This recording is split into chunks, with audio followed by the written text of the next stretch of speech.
what would happen to our field when everybody sees themselves as a leader, not just the people that are sitting in the office and running the centers. When our teachers and our educators start to feel like leaders, it will really ignite and create a spark in our field that will bring our field to that next level of having the best quality out there. And that's what we're all fighting for. We're fighting to be sure that we have the best quality centers, the best quality experiences for the families, and that's what brings our, our field to that next level. So I think it's beautiful that that's been your aspect. I'm happy that you mentioned that because it's so important.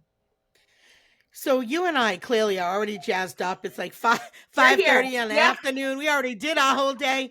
But I love for it.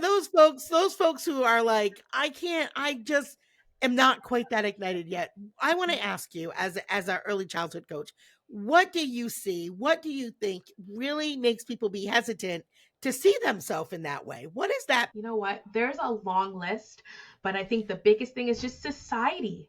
Society doesn't make us feel very great about what we do, right? We're consistently proving, I'm in Canada. I think you're in the US, and it's the same Mhm. issue. We're proving to society that we are important. The work that we do is the foundation of education, foundation of life. And it gets extremely tiring trying to prove that. So I can see where educators and leaders get to a point where they're like, if they don't see it, why do I, right?